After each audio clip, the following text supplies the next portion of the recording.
dan dengan semua kesombongannya. At that time di journey itu gue ngerasa bener-bener gue bisa beli dunia. Coach kasih solusi. Coach Rene. Dari Waduh, ini orang-orang hebat, saya minder loh sama beliau-beliau. Kayaknya semuanya tuh kayaknya obsesi, ambisi untuk menjadi seperti Fikra, ya kan? Ijaz. Ya, Bang Juju. Siapa sih yang nggak pengen punya perusahaan yang memang bisa dibilang tech, startup, kitabisa.com. Kitabisa.com luar biasa sih emang. Ngeri ya. Traveli, buku.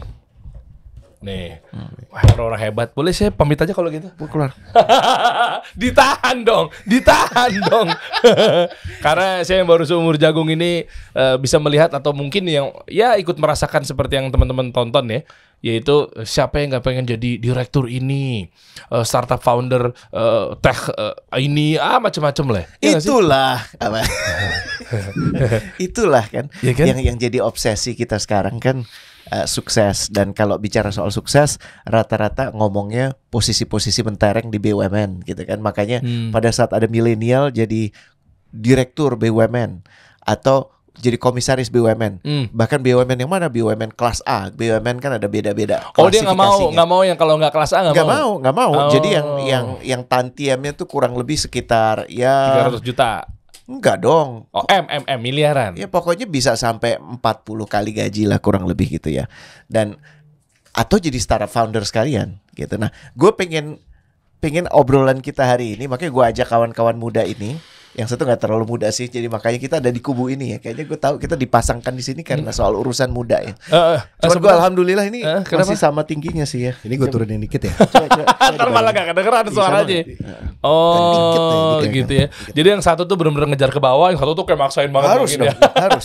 Ini gue udah naikin tempat kursi gue, lo lihat kan ya? Udah naikin pakai bantal. Udah naikin, nggak ketolong juga, mau gimana juga. Ya. Tapi dua orang ini nanti kita ajak ngobrol, dan gue rekomendasi banget abis ini kita bikin obrolan terpisah, Zoom, supaya kawan-kawan yang ada di luar sana juga bisa ngobrol. Betul.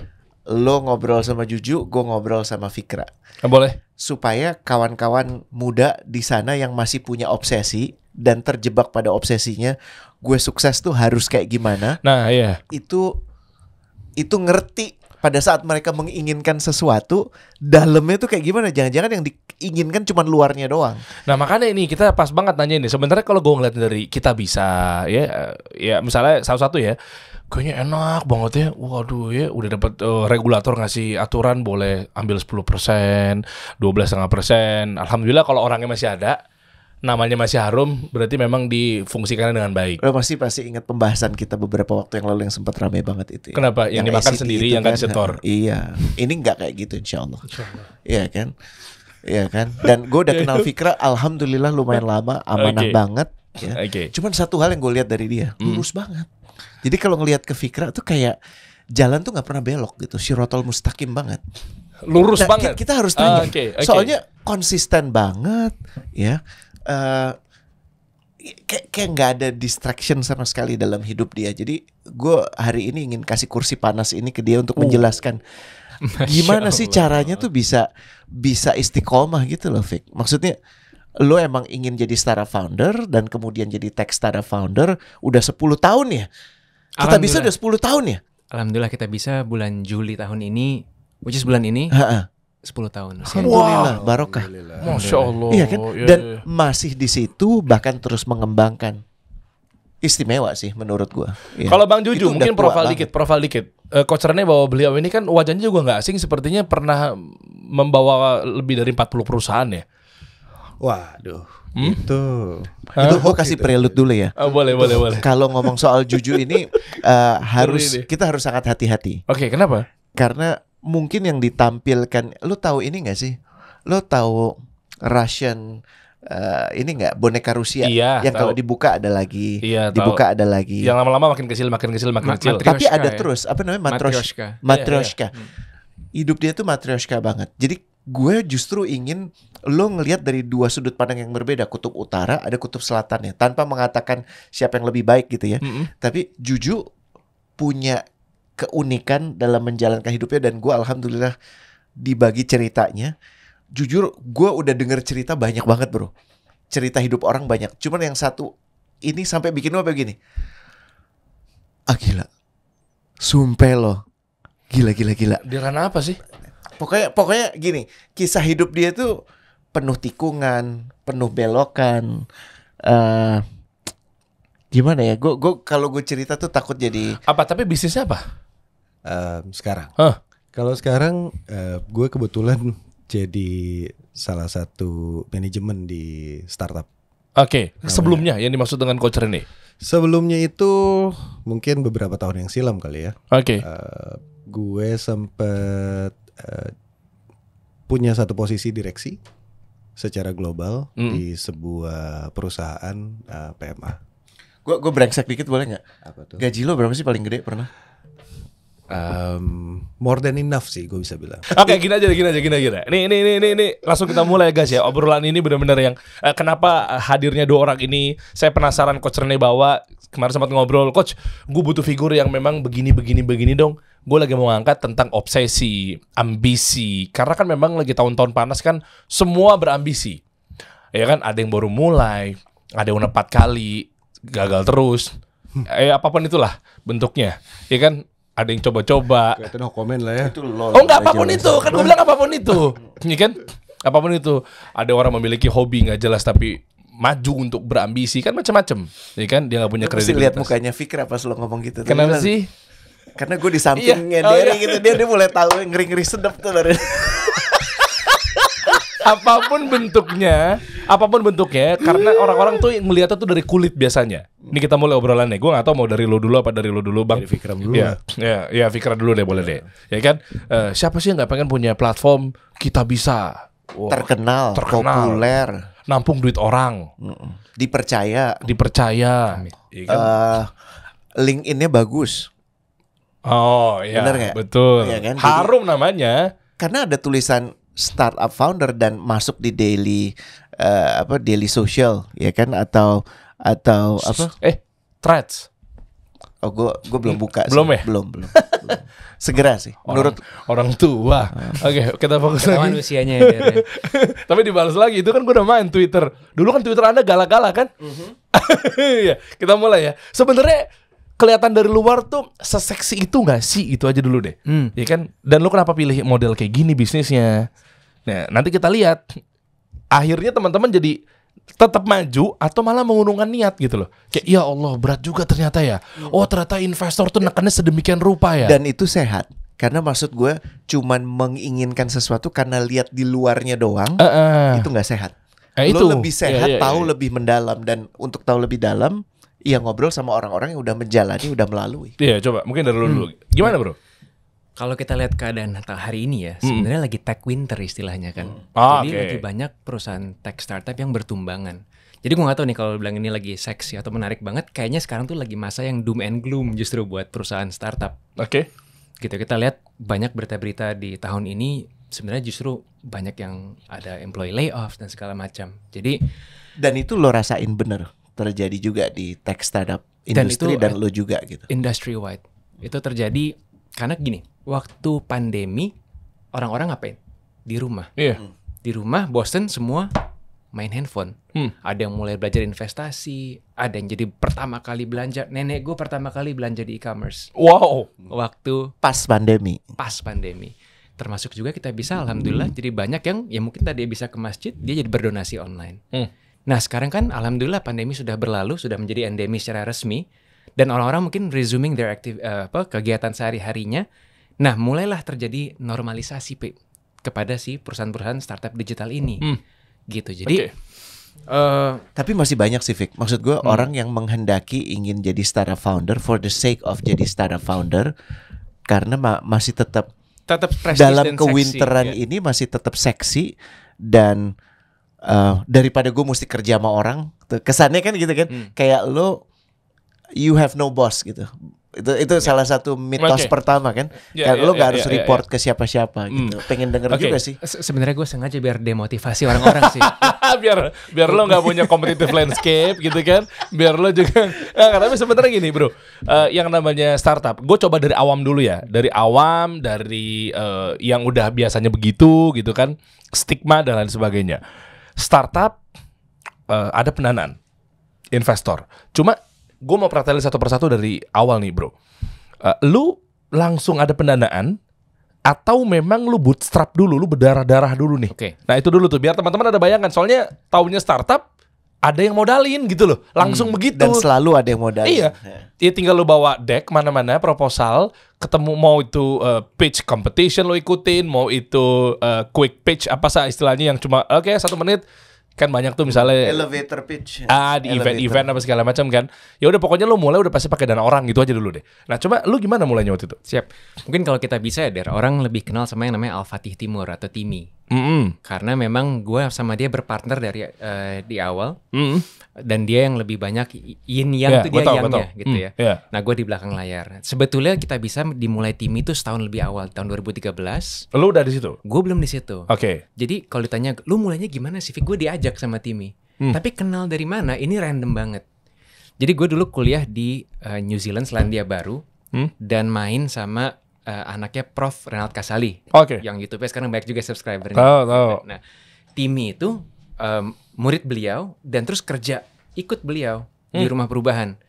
Nah, disitulah Prof. Renald sebagai salah satu yang dulu menggaungkan social entrepreneurship ya, socialpreneur, memberi tantangan. Ayo dong, kalian anak muda bikinlah sebuah terobosan digital yang bermanfaat secara sosial. Wow. Nah, si Timi tuh dulu ceritanya bikin bersepuluh sama teman-temannya.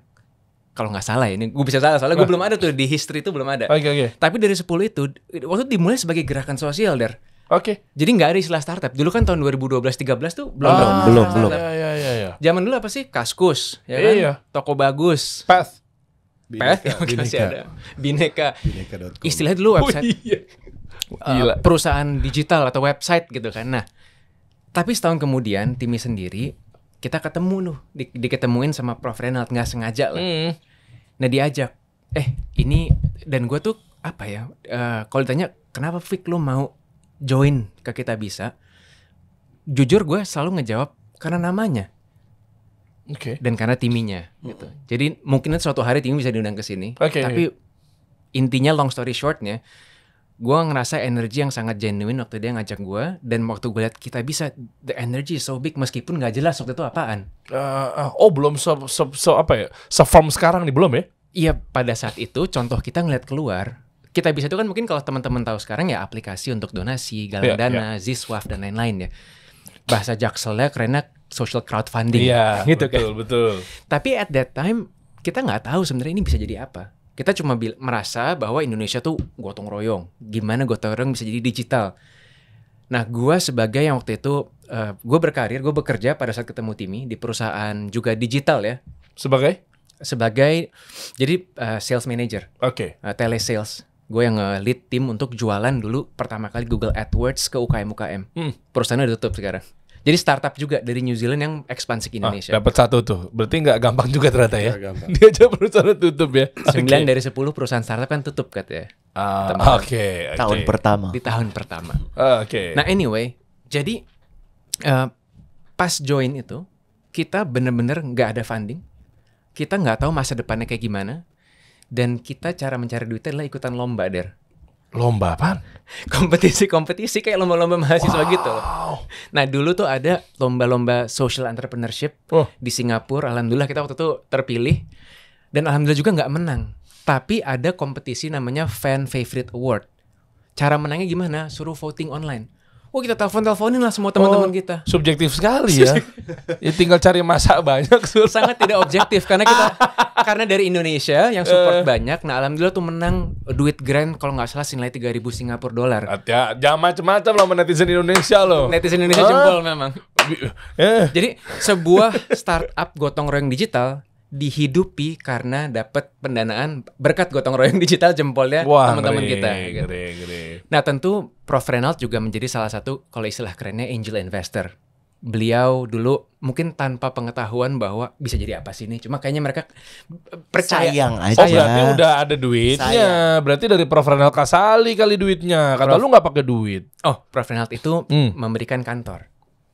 Jadi berarti udah aman untuk Capex. Jadi minimal kita punya meja sama kursi. Tapi duit fresh? Nah, sama dulu dibantu untuk bisa bikin website versi pertama. Tapi beliau habis itu bilang kalian bisa mandiri ya. Nih, ibaratnya saya kasih modal awalnya. Oke. Nah, terus ya itu setelah itu tadi dimodali oleh menang lomba. Nah, setelah itu baru kita sadar realita. Oh, kalau tadi si uang lomba ini habis gimana ya? Ya, pendek tuh runway-nya tuh. Kalau bisa dibilang runway sih. Nah, runway. Alhamdulillah. Ini juga mungkin udah public account, gue pernah cerita di kesempatan lain. Tapi di tahun itu gue dan Timmy memutuskan untuk menikah dengan pasangan masing-masing. Kaget gue. Kaget gue. Itu kalau nggak di-clarify misleading gitu. Nah, perlu. Tolong dipotong bagian situ disebar ya. Tolong ada timestampnya. Iya. Ketika kita Nanti gue menikah, bantu viralin ya. salah satu bagian dari berkah menikah adalah orang-orang mendoakan dan juga memberi apa namanya? Uang. Nah, jadi jadi kotak boxnya lu gedein tuh. Nah, itulah funding ketiganya kita bisa. Yaitu kita minta izin ke istri masing-masing sampai menemukan cara berikutnya. Kenapa? Karena kita bisa, ya mungkin teman-teman di sini ini juga public ya. Model gimana sih bisa hidupnya gitu kan? 5% dari ada transaction fee-nya. Tapi kalau misalnya pada saat itu nih, donasi yang terkumpul 20 juta, 5%-nya berapa, Der? Aduh. Sejuta. Enggak ya betul, sejuta. Itu gile. Dalam 1 bulan gitu. Bisa hidup nggak kira-kira dari situ? Belum bisa. Aduh. Jadi disitulah kenapa biasanya startup digital, terutama yang konsumen ya, bukan yang B2B. Kalau B2B kan sekali kena deal, dulu coach ini kan startupnya B2B nih. Sekali dapat deal bisa besar. Gitu. Kalau konsumen kan kita perlu membangun kepercayaan, perlahan. Ya kita lihatlah sekarang mana yang sudah IPO, mana yang sudah dipercaya sampai hari ini. Gitu. Jadi mau tidak mau kami pada saat itu ya harus mencari nafas atau runway bahasa kerennya. Gitu. Dan alhamdulillah istri-istri kami sangat memberi kepercayaan itu. Ridho. Memberi. Gila, lu pegangannya apaan? Ini kami gimana tuh ya? Nah, pada saat itu ya kami mengalokasikan lah tentu gaji buat hidup tapi sangat minimalis. Karena waktu itu udah ada tim 2 orang. Berapa bro? Kalau boleh tahu? Di bawah UMR lah. Yang bener loh. Di saat itu. Nah tapi alhamdulillah ketika runway itu pun sudah mau habis, akhirnya ada pihak yang memberi kepercayaan. Berarti genap setahun? Tadi lo bilang di off air kan lo bootstrap tuh setahun tuh. Itu maksudnya? Ya kurang lebih. Jadi kalau tadi Juli 2013 tuh tanggalnya nggak pernah ada yang fix ya. Itu tanggal kelahiran kita bisa. Oh sorry, actually tahun 2015 kami baru mendapatkan amanah gitu ya dari pemodal atau venture capital. Kenapa? Karena venture capital ini melihat, oh ternyata di Amerika, di Eropa sudah lazim ada platform yang mendanai gotong royong online. Tadi bahasa jakselnya crowdfunding platform. Ya. Ada yang namanya GoFundMe, ada yang namanya Kickstarter, ada yang namanya Indiegogo. Ya, gue tahu tuh sekarang Kickstarter. Banyak banget gitu. Dan ada yang buat sosial, ada yang buat bisnis, ada yang buat kreatif gitu ya. Nah dia cuma bilang, oh di Indonesia sepertinya belum ada. Oke deh, saya percayakan kepada kalian membangun ini menjadi sebuah venture yang bisa memberikan dampak sosial, tapi juga tentu bisa memberikan sustainability secara finansial. Itulah awal mula journey kita bisa. Kalau itu nggak terjadi, hari ini nggak akan kita bisa berusia ke-10. Jadi just to clarify, bukan prestis ya yang lo kejar waktu awal dulu pertama ya, bahwa jadi startup founder tuh keren gitu, karena kan emang lo udah ada pekerjaan sendiri dan yang membuat Fikra tertarik adalah keikhlasan atau ketulusan si Timmy dan energi dari nama Kita Bisa itu sendiri. Kurang lebih gitu ya? Kurang lebih gitu, Coach. Oke. Iya, karena memang tadi Coach Rene bilang tuh maksudnya gengsi atau mungkin dia udah kena, mohon maaf ya, misalnya kena layoff gitu, akhirnya dia mungkin ada rasa dendam misalnya, ini bahasa kasarnya lah. Lihat nih suatu saat gue juga bisa bikin kayak lo nih misalnya.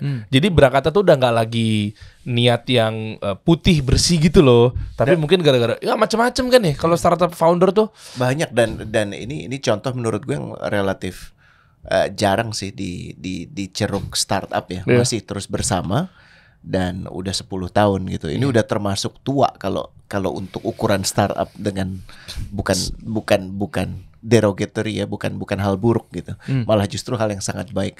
Sebelum kita beralih ke Juju dengan perjuangannya, pengen denger juga sih apa sih yang bikin lo bisa langgeng ya. Maksudnya Langgeng ya. iya kan? Itu kan juga istiqomah. Kalau dibilang kan apa emang kemudian ada big break yang besar sekali akhirnya tambah tekun gitu atau melihat sesuatu yang lebih besar dari itu. Kalau ngeliat ke belakang ya coach, sebenarnya gua sama Timmy tuh we cannot classify ourselves as businessmen sih. Kita sangat tidak business acumennya nggak se-strong itu. Aktivis ya kalian lebih. Timmy mungkin lebih aktivis. Gua kalau di New Zealand nggak ada yang bisa diprotes sih waktu kuliah. Karena ya. baik semua. Karena semuanya udah baik. Kecuali udara aja. tapi yang gua Dengar dapat ya, dari kata-kata New Zealand ya dari. Ya, Kata kunci ya itu ya. Kata kunci ya. Jadi di sana tuh udah baik negaranya gitu. Dubesnya siapa ya buat Indonesia di sana? Tantowi Yahya. Oh terakhir iya. Tantowi udah ganti sekarang. Udah enggak sekarang juga, udah ganti. udah enggak. Oke. Siapa? Helmi Yahyanya? ada yang baru. Ada yang baru ya. Terus. Tapi mungkin ya kalau personal ini my personal ini motivation karena waktu gua kuliah di New Zealand dan melihat ke Indonesia, there was very little things that I can be proud of for being Indonesians. Wah. For being an Indonesian. Gua orang Indonesia. Orang New Zealand nggak tahu bos Indonesia di mana. Iya. Padahal dia kan negara 5 juta orang, Banyakan kecil, biri-birinya. banyakan dombanya. Taunya apa? Bali tahu. Bali Oh, kan Indonesia pasti. tuh part of Bali, biasa kayak gitu. Indonesia part of Bali. Nah, jadi ada rasa kesel, rasa gemes bahwa kita bangsa besar yang tidak dikenal. Nah, makanya waktu Iya. ketemu Timmy, ini crowdfunding, kekuatan numbers, Ya. bangsa besar ini bisa besar kalau kita bareng-bareng. Oke. Dulu macam-macam kita explore, di awal kita banyak ke kampus cari inovasi. Tapi, nah ini mungkin coach suka udah ngomong ya, product market fit gitu ya. Ketemu di Indonesia bahwa akhirnya yang paling cocok adalah kebutuhan sosial. Karena masih banyak banget yang butuh dibantu. Jadi dulu kita coba ngedanain band misalnya mau bikin album. Ini film, nggak dapet dananya itu susah gitu. Orang mikir, kenapa Tapi gue kita danain pemurah ya, orang-orang Indonesia tuh murah hati ya kalau Tapi untuk kita- bantu orang yang kalau butuh. untuk bantu orang, kita Betul. nggak main-main.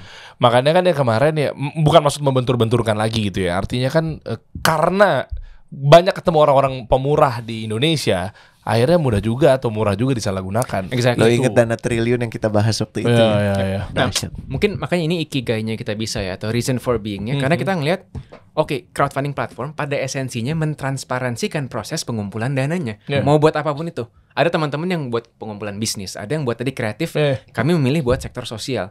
Nah, adanya kami, dan kenapa tadi langgeng sampai 10 tahun, karena kami ngerasa, apakah dunia ini lebih baik atau tidak dengan ada kita bisa, kami masih merasa lebih baik. Kalau udah enggak, ya udah mungkin kami mundur gitu. Kalau kita udah nggak dibutuhkan, kalau Indonesia udah mungkin sejahtera seperti New Zealand, mungkin nggak perlu platform seperti kita bisa gitu. Tapi hari ini selama kami masih merasa bisa memberi manfaat, insya Allah ya kami masih tekun di sini. Waduh, ngeri. Nah, kita ke Bang Juju dulu baru nanti balik lagi. Bro, keren bro. Thank you bro. Ya. Nah, dari Bang Juju gimana waktu itu? Kan sempat juga kan kita di offer cerita mengenai banyak perusahaan-perusahaan yang dijalanin. Akhirnya juga Itu usia berapa Ju? Kalau boleh kasih ilustrasi ke kawan-kawan. kok bisa gitu loh. Juju nih buat sebagai gambaran sekarang usia 40. kayaknya 39 sih tadi gue mau bilang ya Mas. Kalau udah Dua ketemu anak 4 tuh jujur ya. sih. Oh, kita cuma beda puluhan tahun ternyata ya. Makanya. Kurang ajar Sebelah anak muda. kanan gue ya. Jangan kau kurang ajar anak muda. Ini gue jadi keikutan nyelalu nih, Coach Rene nih. Mohon maaf dulu ya sebelumnya. Nah, mungkin ceritain deh tentang fenomenal. Apakah memang lu dikategorikan startup juga atau gimana nih polanya nih? Tipis-tipis aja. Bisnis modelnya kayak apa sih? Sampai Coach Rene membawa Anda nih kan kayaknya ceritanya katanya menarik banget nih buat dibahasin Der. Ah boleh. Oh iya. Oke. Well mungkin cerita yang itu nanti detailnya mungkin Boleh. kesempatan lain. Itu penting tuh. Nah, tapi sebenarnya gini, karir gue itu sebenarnya sebagai pekerja. Oke. Ya, gue awal mula karir itu di konsultan. jadi auditor kurang lebih 8-9 tahun lah. Oke. Salah satu Big Four di Indonesia. Specialized di mining industry. Sebetulnya. Wah, langsung ngilu nih saya nih. Udah kata-kata mining ini nih. Aduh, bersih banget kan tuh kan bisnis kan. Well, kalau kita ngomong sebagai konsultan, otomatis kita kan auditor ya. Kita pasti ngeliat transaksi. Tapi memang dari dulu gue selalu tertarik sama bisnis proses dan commerciality sebetulnya. Gimana sih dapat duitnya? Apa sih yang membuat sebuah mining company itu sustain? Ya. Gimana cara lu contribute ke pemerintah atau ke sosial gitu sebenarnya.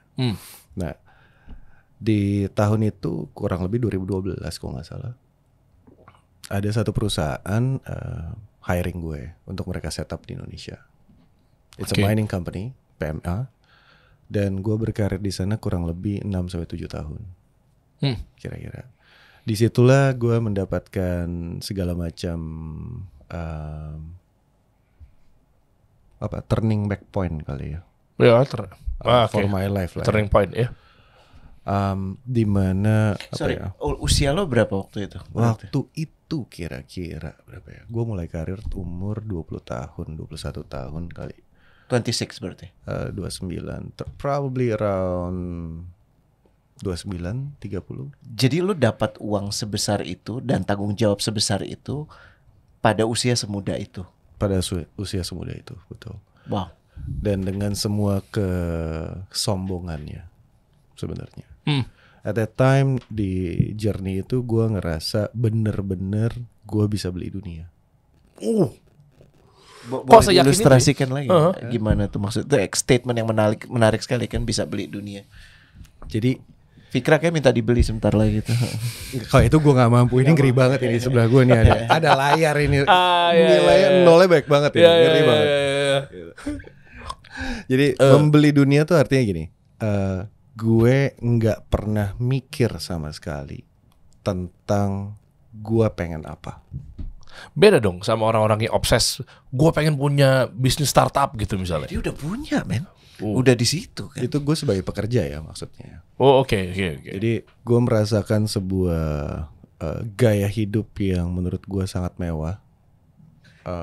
Itu kan jomplang banget ya, Ju. Maksudnya auditor tuh gue tahu gajinya gede ya. Oh, itu setelah auditor. Tapi kok bisa setelah itu langsung jomplang segitu tuh gimana ceritanya? Apa yang lo ngomong sehingga meyakinkan mereka? Apa ini bagian dari grand strategy lo untuk bisa dapat kerjaan di situ atau gimana sih? I think itu part of, gue gak ngerti ya, mungkin itu takdir atau jalan hidupnya kali ya. Tapi waktu awal gue inget bos gue bilang ini, dia CFO global sebelum gue gantiin. Dia bilang ini, Juju, what do you wanna do in 3 years or 5 years? Terus gue bilang, well, ya gue pengen, ya biasa lah kita textbook lah ya. Ya gue pengen contribute more and more to this company. And then dia literally bilang, kalau gitu mah ngapain lu kerja di sini? I want you to replace me. Bos gue bilang. And it happened. It happened. Gitu. So within 3 to 4 years kali, gue tiba-tiba dipilih secara RUPS untuk menggantikan dia. Kenapa lo, Bang? Dulu gue pikir karena gue jago banget. Taunya? Ternyata enggak, Etienne. Nanti kita bahas. Nanti kita bahas terpisah. Itu gokil sih. Ada banyak teka-teki ya. Ya saya mulai kebayang. Nanti kita bahas sesi Jadi sendiri. gue wah gila, gue keren banget. Gue bilang sama istri gue, aku jadi CFO global starting today. Wow, dia bilang. Lu mesti banyak-banyak berdoa ya, istri gue bilang. Oh, dia udah ngeh tuh. Dia udah ngeh. Dia orang yang menurut gue sedikit out of topic. Kalau bukan karena dia, mungkin udah hilang lo ya. Waduh, gue udah gak ngerti. So dia itu one of my heroes lah. Di atas nyokap gue. Bareng sama nyokap gue. Oke, gini. Gue langsung tembak-tembak aja nih ya. Awam juga sih. Bisnisnya gimana sih? Lu bisa dapat duit sebanyak itu under table? Itu gaji. Enggak, suap? Nope. Gua gaji. Berapa perusahaan? A lot. Wah. Dan maksud gue ini yang ngomong Juju ya. Jadi pada saat lo dapat sesuatu penugasan yang kayaknya istimewa banget, insting kita pertama mengatakan gila gue hebat nih. Yeah. Gila gue jago ya. Lo denger gak tadi? Pada denger ya? Pada nyimak ya? Dia ngomong apa? Enggak.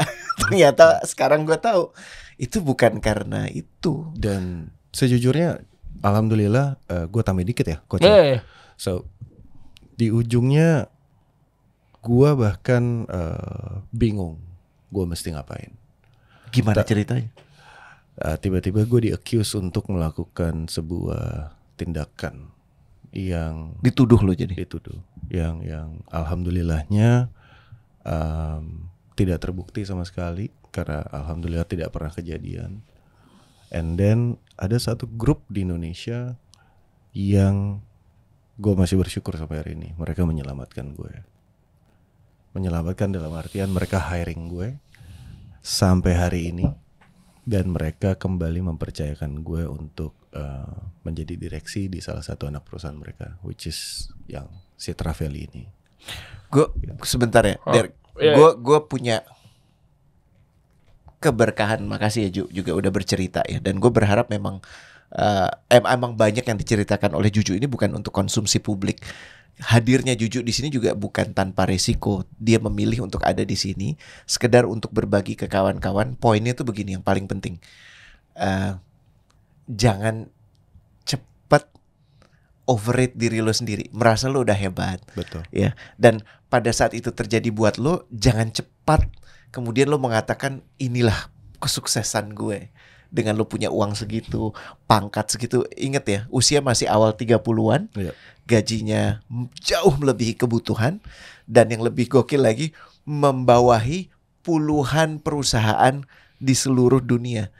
Dan dia tadi kata kunci yang gue minta, walaupun lo nggak memperoleh cerita lengkapnya, pahami banget bahwa belum tentu ya itu kebaikan ya, bukan juga karena kehebatan dia. Meskipun uangnya udah depan mata nih, banyak gitu ya. Iya, jadi jadi memang bisa jadi, maaf ya Ju, kalau gue boleh bantu observasi gitu ya, karena bosnya mungkin sudah melihat ada ambisi nih di Juju, dan kayaknya bisa gue, maaf ya saya menggunakan kata ini ya, gue pakai, ya kan, gue manfaatkan gitu. Dan di dunia banyak yang seperti itu. Jadi buat lo yang masih belum merasakan apa yang dia rasakan, buat lo yang masih cuman pengen doang, pahami bahwa bisa jadi tuh cara sang pencipta buat nyelamatin lo. Oh itu banget. Iya Kan? Itu gue bisa bilang banget. Nah Iya ini kan? sebelum ke Bang Juju lagi, gue mau ke Fikra nih, nyambung nih. Bahkan mereka boleh ngobrol ya. Iya, Lo berdua iya. tuh juga boleh ngobrol ya, bukan Enggak, cuma betul. kayaknya kita berdua ada yang tektokan, mereka Gak apa-apa, diem-diem lu berdua aja. bisa keluar kok. Memang gue pengen ngobrol berdua aja kok, gak apa-apa, santai aja. Enggak. Gue lagi ini nulis CV buat ke Bang Juju. Gue abis ini udah nyiapin CV buat Bang Fikra. Lempar-lemparin semua ya. Iya, tapi gini bro, ini nyambungnya gini. Tadi kan ketika Bang Juju udah dapat uang depan mata dan lain sebagainya, gue mau ngukur dari gini. Lu kan juga dapat pendanaan kan? Kita bisa kan? Oke lah, setahunnya itu gue nggak mau ukur bahwa ini kan tuh perjuangan dan apa segala macam, enggak. Tapi esensinya ketika lu dapetin uang yang besar, terbuka nggak sih? Lu berapa dapat pendanaan sama investor? Kita sebenarnya undisclosed ya angkanya. Oh yaudah, oke lah. Itulah pokoknya gede lah kalau udah investor pasti kan, apalagi venture capital. Apa yang lo rasakan pertama kali ya? Nah ini nyambung nih sama topik kita kali ini. Apakah memang yes, gue ekspansi nih, yes, runway gue jadi lebih panjang, valuasi gue jadi mantap. Apa memang ternyata jangan-jangan, wah, tanggung jawab gue gimana ya? Maksud gue mudah-mudahan sih lo juga nggak yang behave gitu sih, maksudnya lu keluar aja gitu, enggak sih, ini cobaan buat gue, enggak, santai aja, maksudnya lu ngomong aja gitu loh. Gimana poinnya ketika ini kan sama yang dirasakan sama teman-teman semua ketika gue berhasil, gue pitching, nah lo kena lo investor, oke, mantap. Nah itu apa gimana sih bro? Ya, nggak mungkin kita nggak merasa tervalidasi ya. Jadi kayak kita selama ini nggak bodoh loh, nggak gila sendiri gitu bahwa ini tuh ada yang percaya. Oke, Jadi itu oke lah ya, itu fitrahnya begitu oke lah ya. Ya, ada sense of kayak alhamdulillah. Oke. Gini, dan kita jadi bisa lebih lama melakukan ini. Oke. Karena sebenarnya realistis ya. Kan tadi gue sempat cerita kita udah menikah sama-sama. Udah punya kewajiban menghidupi keluarga. Dan udah sama-sama minta izin ke mertua masing-masing bahwa kita lagi merintis suatu startup. Itu apa menjelaskannya zaman dulu gitu ya. Suatu usaha kami bilangnya gitu. Nah, jadi waktu dapat funding itu lega karena artinya ini kita bisa lanjut mengerjakan ini. Karena gue sama Timmy sangat clear kalau ini by sekian timeline nggak ada kejelasan, ya udah balik kerja sama-sama ya, udah kita gulung ya. Gitu. Jadi kalian sebenarnya realistik sekali ya berdua itu ya. Idealis tapi dalam prosesnya realistik gitu. Karena buat kami, oh ya kami pede kok bisa kerja lagi kalau ini nggak berjalan. Nah, mungkin ini berarti belum jalannya. Tapi ketika dapat amanah, berarti Amanah. ketika dapat amanah, oh alhamdulillah berarti dikasih extension nih waktu untuk membuktikan ini. Gue cuman mau nanya satu hal aja ya.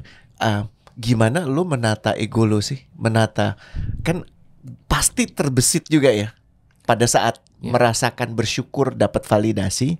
Kan ada perasaan Nah gitu itu gitu atau lo ngomong kayak jujur nggak dipakai duitnya, gue kok mau sikat nih. gitu. Apa kayak gitu? Kalau ini kelihatan banget nih. Gue mesti komen. Ah. Ini benar-benar lurus banget. Iya kan, makanya gue juga bilang gue pernah ada di posisi kayak dia. Dan Dan the first thing that I do, gue throw a party pasti. Dia buka. gue tebak deh, Bisa gitu pasti. Iya kan sih? lo party di Segara ya waktu itu. Nyebut merek dong, nyebut merek. Oh Ancol. Iya maksudnya. Ini saya tidak mengerti. Beda 10 tahun, beda 20 tahun tuh nyata banget ya. Nyata banget ya. Iya maksudnya kayak gitu dan Off topic sedikit. Coach ini segrupnya sama nyokap gue, Der. Gue mesti kasih tahu yang satu Serius lagi. lu, di WA lu. Confirming yang Lu Fikra ngerti. bilang. Tadi kita ngobrol di luar. Coach ternyata kenal sama besan mertua. Dia kan bilang gini, dia bilang gini, lo kenal sama om ini? Hah? Gue manggilnya sih nama doang atau Mas. Untuk habis itu Juju gak bilang panggil gue Om Rene. Aduh. Iya mas. Tapi gimana sih maksud ini yang jujur ya. Lo tuh sampel baik sekali, dan gue ngomong ini dalam konteks juga mendoakan lo, dan kita doakan yang ada di sini, doain Fikra Amin, gitu, amin. tetap istiqomah. Amin. Apa yang lo lakukan untuk bisa menjaga diri lo sebaik itu sih? Amin. Ini maksudnya berat banget ya coach ngomong kayak gini ya. Ini kan semua aib pasti ditutupi oleh Allah. Masya Allah. Masya Allah. Yang coach bilang karena apa yang ditampakkan aja. Masya Cuman Masya Allah. jujur ini mungkin berkahnya juga dari kita di Kita Bisa itu memang tech, memang platform digital, tapi nafasnya ada di dunia sosial. Jadi kami betul-betul menjaga nafas itu. Artinya apa? Dari awal gini, kalau kita ngajak orang untuk gotong royong, bantu, apakah mendapat pendanaan itu suatu perayaan? Secara internal iya, tadi karena kita divalidasi dan kita jadi punya nafas lebih panjang. Apakah mendapatkan pendanaan itu Sebuah. perayaan Mhm. dalam? Ya, biasanya kan gitu kan. Yang sering kita bahas juga kan di kantoran. Kita dapat funding gitu kan. Dari level 8 atau golongan 8 sampai golongan 1 tuh kalau perlu tahu semuanya. Karena Gitu. kalau bahasa auditorinya kan ada apa? Fiduciary duty sebenarnya. Kita punya kewajiban atau obligasi untuk menjalankan apa yang diamanahkan. Investor kan ngasih uang, bukan ngasih donasi. Kami platform donasi yang memberi modal, memberi tanggung jawab. Tapi Fikra, maaf ya, idealistik juga loh. Karena gue sama Derry kebetulan juga udah ngupas, ada di salah satu episode yang ramai banget kan, Der. Bukan jaminan dengan lo menjalankan satu kegiatan sosial untuk kemudian nggak lurus-lurus aja. Ternyata juga banyak yang belok-belok yang menjalankan itu. Yang membedakan apa? Betul. Buat kita prinsipnya jangan jadi lilin. Kalau lilin itu menerangi tapi membakar diri. Jadilah solar panel, sustainable energi dari surya. Gitu kan. Berarti memang harusnya kita udah fokus. Kenapa Gua dia agak ngomong gitu? lamban nih. Karena Ini kalau gua gitu, agak lamban gua nih. kalau gitu gue rada susah nggak ngomong gitu ya. Cuman problemnya kalau kita pasang solar panel tetap harus bayar listrik sebagaimana normalnya. Itu tentunya kita nggak akan bahas itu. Enggak, maksud Anda PLN ngasih harga ketinggian kan? Enggak. Gue nggak akan bahas itu deh. Oke. Kayaknya sih lebih mahal Dilanjutin. yang renewable energy. Oh iya betul. Kalau di New Zealand untung kalau pasang solar panel. Iya betul. Kalau di negara lain bisa jual lagi ke perusahaan Jadi listrik. pass-through Loh, tapi negaranya. bukannya ketika misalnya listrik gue mati terus gue pergi ke S Hardware gue beli genset, Actually lu terus bisa gue pasang di dipenalti rumah. loh. Lu bisa dipenalti. Lah kan sama gue beli sendiri di S Hardware. Kalau itu mungkin masih boleh. Kalau itu boleh, tapi kalau solar panel lo Solar kena panel nggak penalti. boleh. Lu kena penalti. Bedanya apa sama genset? Genset mungkin ditarik pakai tangan sama pakai solar kali ya. Gue juga gak ngerti. Mesti nanya tukang listrik nih. Ini kita bahas apa sih Iya, sebenarnya? Balik ke laptop. Iya. Tapi artinya emang lu punya, kalau gue boleh elaborasikan ya kawan-kawannya, konsep diri yang sangat kuat, konsep diri yang waras, yang lu ngerti kenapa lu ngelakuin ini, bukan untuk glorifikasi diri lo gitu. Dan kawan-kawan yang di luar sana, kalau lu belum punya tata kendali sebaik yang tadi Fikra sampaikan, jangan coba-coba. Karena pada saat lu mencoba sesuatu, kalau lu gagal sebenarnya beruntung karena yang kacau cuman lu. Tapi kalau lu berhasil dan lu lupa diri, lu bikin kacau yang lain. Iya. Begitu banyak kita lihat ya, yang katanya berhasil dalam menjalankan startup, tapi karena ketidakαμanahan itu dan karena gagal konsep dirinya, mempersamakan dirinya dengan semua keberhasilan yang dicapai oleh startup itu, akhirnya yang rusak bukan cuman dia, tapi perusahaan, orang-orang yang bekerja di sana, bahkan industri. Oke. Ini menurut gue pelajaran yang mahal banget gitu ya, Ju ya. Itu setuju banget. Mungkin kalau gue boleh tanya dari lo, pada saat lo menyadari bahwa apa ya, I'm in the same boat with you ya. Gue mengatakan ini bukan dalam konteks merendahkan sama sekali tidak. Silakan. Kayaknya gue lebih bisa berempati sama lo dibandingkan sama Fikra ya, karena gue nggak selurus dia juga. Sama gitu gue kan. juga sih sebenarnya dari tadi. Astaga. Tapi gini, Segitu. buat benefit kawan-kawan yang ada di sini, saat lu menyadari dan alhamdulillah lu dijaga sama istri yang kayaknya bukan pemuja lo kan. Bukan. Istri lu tuh kan yang akan bilang, sadar, gitu kan, yang model kayak gitu kan. Ngaco lo, jangan-jangan emang bukan karena kebisaan lo. Oh, enggak, jangan salah Om. Om lagi. Mas. Lah emang bener. Lah kan ini Enggak, gue kebiasaan Bang, soalnya. lu manggil om lu apa? Om. Iya kan? Om lu main sama beliau? Iya benar. Ya om lah. Iya benar juga. Ya udah. Oke, mohon maaf. Jadi sebenarnya dia tuh berkali-kali bilang, kamu sombong. Oke. Jangan lupa, makin kamu sombong, Allah kasih duit makin banyak. Wih, ngeri. Supaya lu jatuh lebih dalam. Wih. Itu sorry, istri lo ngomong gitu. Yes. Istri lo tuh ustazah atau gimana? Gua Enggak, tapi sebentar. dia punya Enggak harus the ustazah. purest heart lah menurut gue. Keren. Iya. Dia selalu ngingetin gue. My entire career di dalam situ ya. Dia selalu bilang gitu ke gue. Dan gue selalu bilang, makanya tadi gue bilang, gue ngerasa bisa beli dunia. I just don't care. Gue not even sholat. Not even sholat. Ngilu. Dan believe me or not, ternyata setelah gue melewati periode itu, gue baru nyadar. Dan gue kupas nih selama karir gue di sana. Enggak cuman sekali gue disentil. Dikasih peringatan. Yes. Enggak cuman sekali. Dan belum sadar lagi. Enggak pernah sadar, tambeng. Alasannya? Sombong plus ego plus uang itu a very perfect combination. ingredient untuk Perfect storm. disaster. Firaun dulu gitu tuh. Iya. Itu ngeri Iya, banget. Itu ngeri ngeri tuh. banget. Nah, disitulah akhirnya gue nyadar bahwa Allah itu maha baik sebenarnya menurut gue. Masya Allah. Kalau dia mau nyelamatin, sometimes lu akan ditebalikin banget. Dan itu cara menyelamatkannya. Dan Walaupun lo itulah. belum melihat itu mungkin waktu itu. Yes. Dan itu akan dikasih cara yang paling menyakitkan supaya lu selamat sebenarnya. It's not a failure. Itu dia lagi coba nyelamatin lo. Lu restart semuanya. Gila. Bahkan jangan salah, semua hal yang kececer dari sana pasti kan ada saving segala macam ya. Itu dicuci bersih, Bos. Dicuci itu Sampai maksudnya nggak tabungan juga dihilangkan. habis ya? Habis dicuci bersih. Habis bro. Dengan cara apa? Allah dengan cara seperti apa? Misalnya Yang anak paling- sakit misalnya. Alhamdulillah gue diselamatin Wah, gak sampai alhamdulillah. sana. Terus apa? Yang paling lucu gini, gue taruh uang di sebuah institusi. Dia udah berdiri 17 tahun. Gue taruh duit. Gone. 2 bulan collapse. Ya, likuidasi. Iya. Yo. Dicuci. Habis dicuci. Hilang. Tapi gue alhamdulillah. Dulu gue gak pernah punya waktu buat keluarga. My mom. Kebetulan gue anak tunggal. Jadi Sama lo sama gue. sama. Gitu ya. Jadi parah banget. Gue gak pernah punya waktu buat siapapun gitu. Always work and work. Udah. Gue mau makan apapun bisa, mau beli apapun bisa, mau harga berapapun gak pernah mikir. Tapi gak ada yang nikmat, percaya deh. Mungkin satu nih buat teman-teman semua yang denger ini. Ini mungkin cuma sepenggal kisah hidup lah ya. Dan gue gak berharap ini terjadi di teman-teman yang Amin, lain amin. gitu. Yang gue tahu gini, yes kita pasti akan punya ambisi dan ego. Kadang-kadang itu semua didetermine mungkin dari surroundings, mungkin dari dalam diri kita. But believe me, punya sebuah posisi comes with a responsibility, gitu.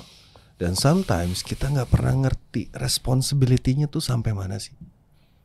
Gue pengen jadi direksi, gue dapet jabatan direksi. Tapi lo kita nggak sadar responsibility itu nggak seperti pernah apa. sadar, dan kita nggak pernah ngelihat bahayanya.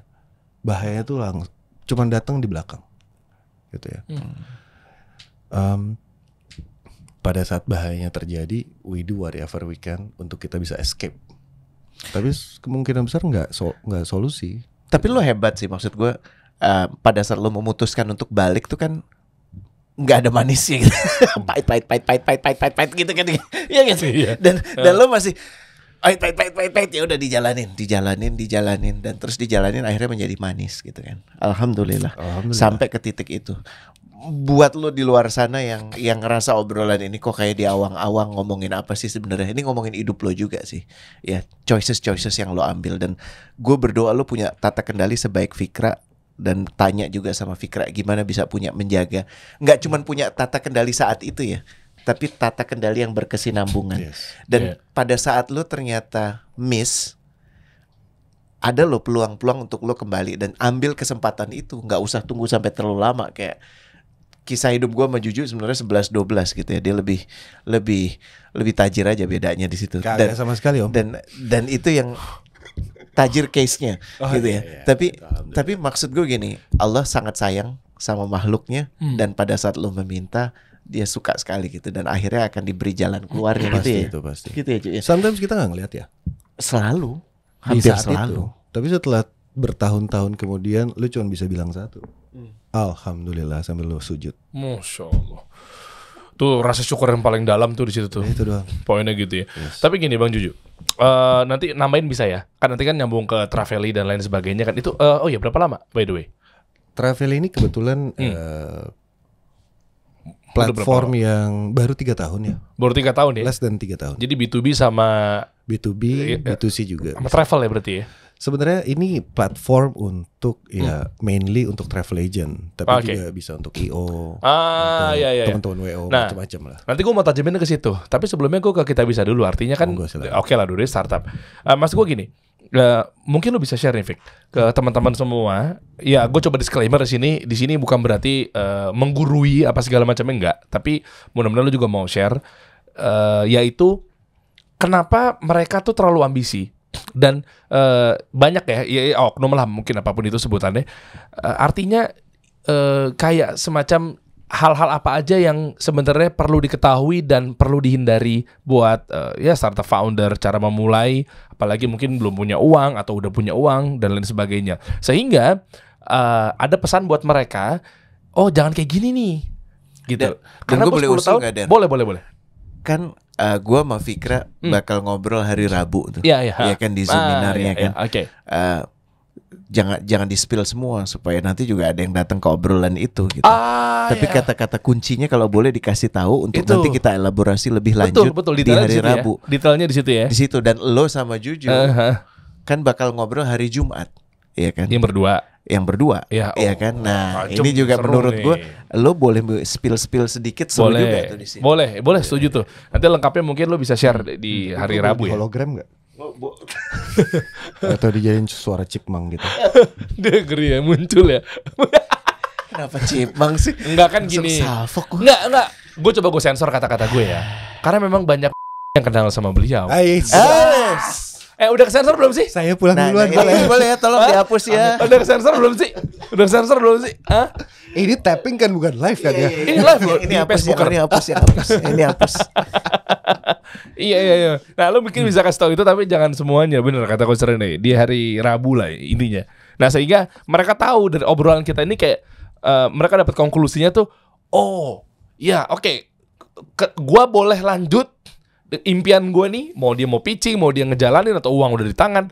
Kalau dengan menjalankan rambu-rambu ini, atau enggak deh, gue ngantor aja lagi deh, se-ekstrim itu misalnya. Karena rambu-rambu ini gue nggak bisa jalanin daripada bukan kita mendahului Allah ya, daripada setahun capek doang. Nah itu aja sih poinnya. Tapi lu tipis-tipis aja bro. Siap. Ini pertanyaannya susah, tapi alhamdulillahnya ada buku Your Career Workbook. Wah. Gila itu iklannya keren banget. Masuk ya rekening ya coach. Masuk. Nah, ya. Kering tinju kali ya, boy. Ya, jadi di sini semua rata-rata resepnya ya. Masya Allah. Dari Kalau begini, aduh dari ring tinju lah, iya kan? Nah artinya jadi bocorannya udah di tipis-tipis ya. Coach Rene kan ada buku memang nggak cuma sekedar buku. Gue pikir ini juga buku, tapi ternyata lebih dari itu tau nggak? Bisa menata lu jadi lebih tahu kalau gue mau jalanin bisnis model kayak gini, lu tulis. Jadi kayak bukunya tuh ada bahan buat lu kayak ngobrol sama buku ini. Bahan nulis gue baru baca hari ini. Iya kan? Coach. Iya kan? Udah baca. Jadi buku tuh kayak lu bisa curhat. Kapan lagi lu bisa curhat sama buku tuh? Ada ruang-ruang kosong yang memang bukan tulisan yang banyak, tapi sementara lu sendiri yang tertuang di sini. Nah, tata caranya lu harus ngapain? Jawabin apa yang memang petunjuk di sini. Kayak misalnya menurutmu pekerjaan apa saja yang akan hadir di masa depan. Pas banget lagi gue random lu bukanya. Tuh, ya kan? Tuangkan imajinasimu di sini. Nah kan misalnya mau buat startup begini, ya kan mau kayak gini, lawannya ini, ojek online-nya begini. Nah, lu bisa tipis-tipis. Nanti lengkapnya ada di sini sebenarnya sih, panduan lu berkarir tuh. Gue cuma mau ucapkan terima kasih sama Fikra yang jauh lebih berguna daripada Derry yang langsung sadar ada buku. Udah berapa lama? Kita udah masuk ke menit keberapa ya? Baru Fikra lo yang akhirnya ngangkat ini ya. Makasih ya. Der, kamu boleh belajar lagi habis ini ya, Der. Sengaja gue gak mau kasih ruang. Udah banyak banget ya di sini. Udah banyak Funnelingnya banget. kelamaan. Funneling. Gimana bro? Iya, oke. Iya jujur sebenarnya ya tipis-tipis sebenarnya serius juga ya ngomongin buku ini karena I don't think I can monopolize the truth gitu. Caranya nggak cuma satu, banyak jalan dan sesuai sekali dengan konteks hidup masing-masing. Kayak gue kadang-kadang suka bilang gini, kamu mau mulai startup, tuh macam-macam. Ada yang kayak misalnya seusia coach mulai startup tapi dia udah punya tabungannya luar biasa. Jadi nggak perlu nyari investor, bisa hidup selama 5 tahun gitu. Ada juga yang masih kayak waktu kita mulai belum punya tabungan. Jadi beneran kalau nggak ada misalnya ya external funding nggak hidup. Ya harus kerja tadi kan atau cari cara lain. Yeah, betul. Jadi ketahui where you are in life, stage-nya apa. Nah resikonya bisa ditolerir nggak? Dan ada startup itu nggak mesti harus rugi dan investor dulu. Sekarang juga banyak yang langsung profitable. Lagi pula startup itu kan istilah yang sangat generik ya. Biasanya kan mengacu ke yang bisnis modelnya belum jelas nih. Tapi kalau yang udah jelas ya jalanin aja. Kamu bisa langsung dapat penghasilan gitu. Jadi nggak ada, mungkin gue nggak bisa ngasih nasihat jujur karena sangat kontekstual pada kondisi masing-masing. Tapi tadi makanya lebih banyak bermuhasabah dengan dibantu pertanyaan buku ini. Bang Juju, lo 3 tahun ini apa yang lo rasain? Nah ini sudut pandang yang berbeda ketika 10 tahun, 3 tahun. Gamenya beda. Ya, timeline-nya beda. Mungkin itu ya. Kita nggak ngukur dari bisnis modelnya. Tentunya bisnis modelnya memang beda gitu ya. Tapi dari milestone-nya itu berbeda kan. Pasti berdarah-darahnya. Ya meskipun gue juga nggak bisa sama ratakan bahwa 3 tahunnya Traveli sama 3 tahunnya kita bisa, berarti masalahnya sama nih. Mungkin belum tentu juga gitu loh. Maksud gue gimana coba? Kalau gue bisa bilang gini, pada dasarnya yang mesti dicari pertama kali itu purpose-nya apa? Oke. Kalau gue nggak salah ya, kalau zaman dulu tuh di luar negeri, startup itu dibuat untuk memudahkan atau memberikan solusi pada isu-isu yang terjadi di masyarakat. Kalau gue nggak salah. Oke. Nah jadi kayak kita bisa nih, kita nyontoh isunya ada, mereka memberikan produk yang benar-benar fit in to the market and it grows. Menyelesaikan masalah orang, memberikan solusi gitu ya. Betul. Sometimes yang kita mesti hitung. Nah ini gue juga nyambung ke acaranya coach nih untuk profit with acara purpose. kita bersama. Oh iya, profit with purpose nih ya. Jadi mesti ikutan tuh profit with purpose sama kita. Iya. Kalau menurut gue salah satu hal yang mesti dikerjain adalah risk management. Oke. Yang tadi udah disebut sama Derry ya. Risk management juga lihat financialsnya gimana dari awal. Jadi lu bisa ngatur cost lu nih. Lu bisa ngatur lu perlu duit berapa sih di awal. Iya. Ya. Kalau lu mesti bootstrap atau Bootstrap bahasa Indonesianya apa Om Fikri? Berdarah-darah lah udah. Berdarah-darah lah pokoknya. Sampai nggak digaji lu spend waktu double lah. Iya. Ya kan, double shift lah. Satu startup, satu kerjaan lu, so be it. Tapi yang pasti lu mesti test the market.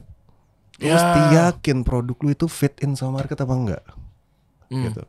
Kalau produknya nggak fit in, guaranteed nggak akan ada investor yang akan datang. Jangankan investor, lu pun nggak akan ngerasa puas dalam ngejalaninnya. Sebenarnya itu dulu yang pertama. Oh, oke. Dan bisa nggak investor juga bareng lahirnya sama startup lo? Nggak harus nunggu setahun kalau ke versi kita bisa. Untuk orang-orang yang sangat beruntung dan selalu dalam lindungan yang maha kuasa, mungkin kejadian. Masya Allah. Tapi gua rasa Don't count on it sih kalau menurut gua. Oh, bukan soal itu Jangan mengandalkan itu. Ya. Karena product market fit itu kalau lo dapet, insya Allah akan dimudahkan untuk mendapatkan orang-orang yang akan invest. Dan ini bagian dari yang akan didiskusikan karena dua orang istimewa ini akan jadi mentor di Profit with Purpose dari. Masya Allah.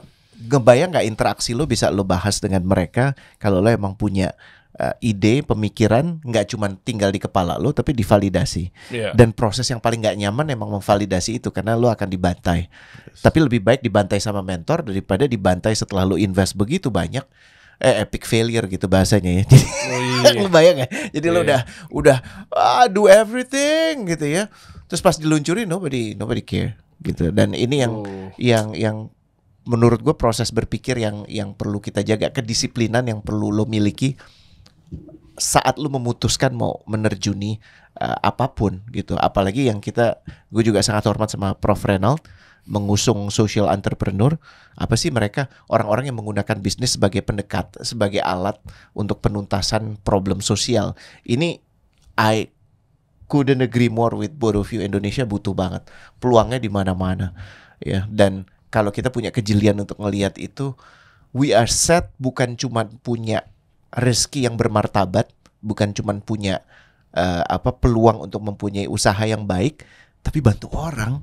Jadi dua-duanya lo dapat, dunia dapat, akhirat dapat, enak banget kan. Sama kayak travelnya juga kan bantu orang juga tuh. Ya kan? Iya. Lo bisa ceritain dikit deh.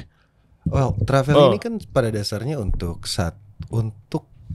teman-teman conventional travel agent awalnya. Oke.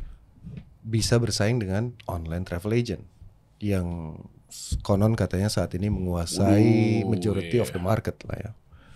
Nah di dalam situ kita equip travel agent ini dengan sebuah teknologi gitu supaya mereka bisa reaching out customer affordable mereka. Bro, kan teknologi itu mahal ya. Well, affordable karena kita switching nih. Kita nggak kalau di dunia financial itu kita bukannya financial list, kita operating list sebenarnya. Kenapa? Karena mereka bayar berdasarkan Jadi potongan nggak ada komisi, nggak ada capex sama sekali. Nah itu yang Oke. kita berikan kepada masyarakat. Wah, Masya Allah. Itu Siap. aja. Nanti informasi lebih lanjut coba lo cek aja deh. Travelly.co.id gitu ya. Gue baru keinget Der, Ya. kasih solusi itu kan banyak partikulir anak-anak yang suka jalan-jalan yang Iya, beraspirasi punya, bahkan mungkin udah jadi travel agent kecil-kecilan. Iya. Something bisa dikolaborasi ini sebenarnya Boleh, antara boleh. Travelly sama kasih solusi. Bisa nanti kita bikin. Iya kan? Iya. Excellent idea. Udah gitu warnanya sama. Itu. Sama kita bisa juga sama tuh. Biru semua ya. Gila, Sama bisa semua gitu ya. Memang kita demen warna biru ya. Warna biru Pacarnya itu suka paling warna bagus. biru juga. Gue apa aja yang cocok buat gue.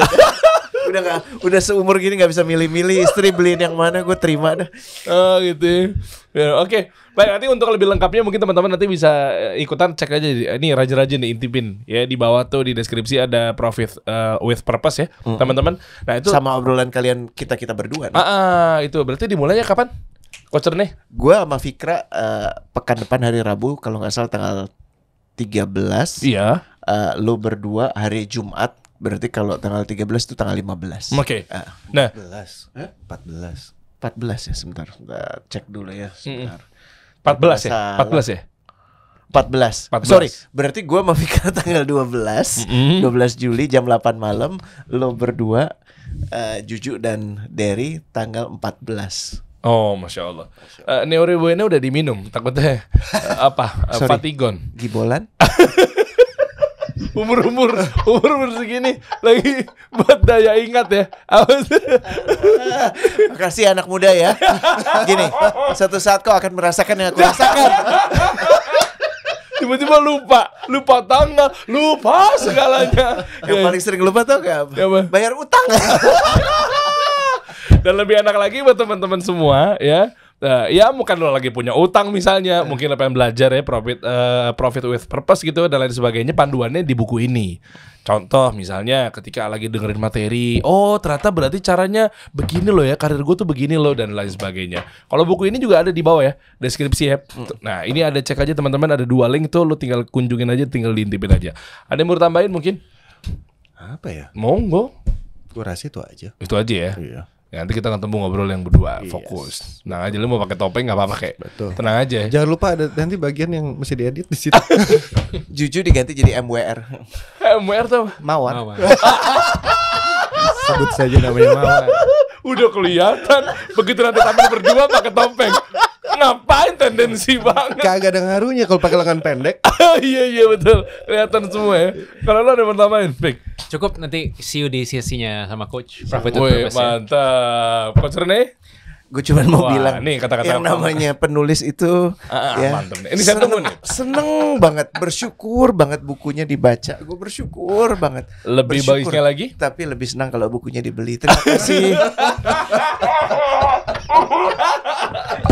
Coach kasih solusi.